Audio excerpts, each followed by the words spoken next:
జై శ్రీరామ్. అందరికీ నమస్కారం. వెల్కమ్ టు న్యూస్ అఖండ. నేను మీ కస్తూరి శ్రీధర్. మిత్రులారా, మన దేశ అభివృద్ధికి చెందినటువంటి ఒక అద్భుతమైన న్యూస్ అయితే తీసుకొచ్చా. న్యూస్ మాత్రం సూపర్గా ఉంటుంది. ఓకేనా? మన నిత్య జీవితంలో ఎలక్ట్రానిక్ వస్తువులు ఒక భాగం అయిపోయినాయి. మనం ఇప్పుడు ఈ ఎలక్ట్రానిక్ వస్తువులు లేనిది మన జీవితం గడవలేని పరిస్థితికి అయితే చేరుకునింది. కంప్యూటర్లు, ఫ్యాన్లు, ల్యాప్టాప్లు, ఫోన్లు, పీసీలు, టీవీలు, ఇంకా అనేక ఎలక్ట్రానిక్ వస్తువులపైన మనమైతే ఆధారపడి ఉన్నాం. కాబట్టి ఈ ఎలక్ట్రానిక్ వస్తువులు మన జీవితంలో చాలా కీలకమైన పాత్రను అయితే పోషిస్తున్నాయి. ప్రపంచంలో అతి పెద్ద బిజినెస్లలో ఈ ఎలక్ట్రానిక్ ఉత్పత్తులు కూడా ఒకటనమాట. ఈ ఎలక్ట్రానిక్స్ ఉత్పత్తుల మార్కెట్ విలువ ప్రస్తుతం 86 లక్షల కోట్ల రూపాయలు. సరే, ఇకపోతే సెమీ కండక్టర్ల విషయానికి వద్దాం. చాలామందికి తెలియకపోవచ్చు, కానీ ఈ సెమీ కండక్టర్లు లేకపోతే మన జీవితమే ఆగిపోతుంది. ఇదేందిరా, మెంటలేం రా స్వామి, అవి లేకపోతే మన జీవితమే ఆగిపోయేది ఏందిరా అని చెప్పి మీరు అనుకోవచ్చు. చెప్తా, మీకు అర్థం ఏంటంటే చెప్తాలే.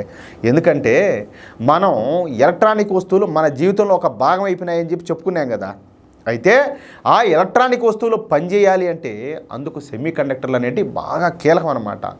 ఈ సెమీ కండక్టర్లు లేకుండా దాదాపుగా ఏ ఎలక్ట్రానిక్ వస్తువు కూడా పనిచేయదు.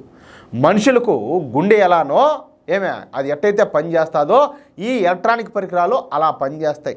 సరే, ఇకపోతే ప్రపంచంలో ఈ సెమీ కండక్టర్ల పరిశ్రమలు వచ్చేసి ప్రస్తుతం $600 బిలియన్ ఉండాలి. అంటే మన దేశ కరెన్సీలో 52 లక్షల కోట్ల రూపాయలు అన్నమాట.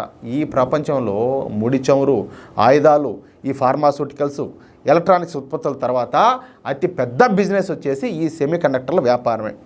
మనం ఉపయోగించేటటువంటి ఈ ఫ్రిడ్జ్లు, వాషింగ్ మిషన్లు, కార్లు, బైకులు, టీవీలు, ఫోన్లు, కంప్యూటర్లు, ఇలా దాదాపు ప్రతి ఎలక్ట్రానిక్ వస్తువుకు ఈ సెమీ కండక్టర్ అయితే కావాల్సి ఉంటుంది అనమాట. అందుకే దీన్ని గుండెకాయతో పోల్చిన. అయితే ఈ ఎలక్ట్రానిక్ ఉత్పత్తులు, సెమీ కండక్టర్ల విషయంలో మన భారతదేశం చాలా వెనకబడి అయితే ఉండాలి.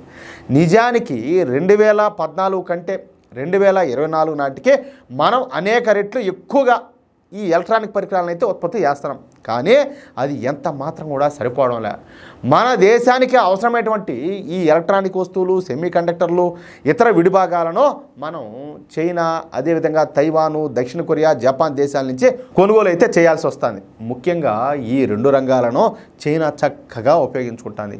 లక్షల కోట్లు అయితే సంపాదిస్తుంది. అయితే ప్రస్తుతం ప్రపంచ దేశాలపైన డొనాల్డ్ ట్రంప్ అయితే సుంకాలు విధించిన సంగతి మీకు కూడా తెలిసిందే. పైగా చైనా నుంచి దిగుమతులు తగ్గించుకోవాలని చెప్పేసి అమెరికా అయితే సూచిస్తుంది.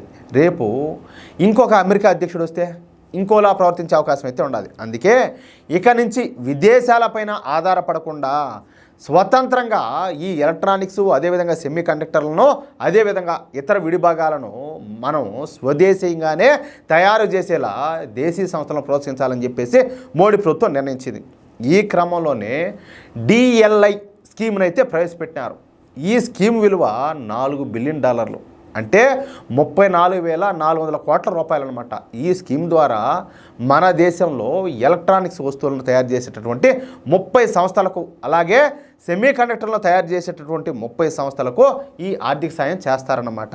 అంతేకాకుండా ఆ కంపెనీలు తయారు చేసేటటువంటి ఉత్పత్తులను బట్టి, వాటి విలువను బట్టి, ఆ ఉత్పత్తుల క్వాలిటీని బట్టి, ఆ సంస్థలో పనిచేసేటటువంటి ఉద్యోగుల సంఖ్యను బట్టి వచ్చే 5 సంవత్సరాల పాటు ఆయా సంస్థలకు పెద్ద ఎత్తున ఇతర ప్రోత్సాహకాలు కూడా అందజేస్తారు.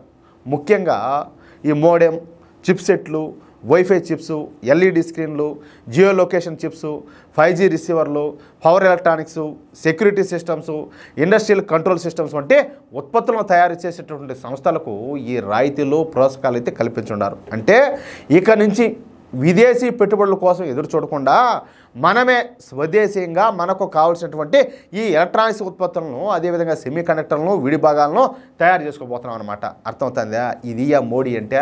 మోడీ ఏం చేస్తాడంటే మనల్ని మన కాళ్ళ మీద నిలబడుకునేటట్టు చేస్తున్నాడు, పక్కన వాళ్ళ మీద ఆధారపడకుండా. అర్థమవుతుంది మీకు అది విషయం.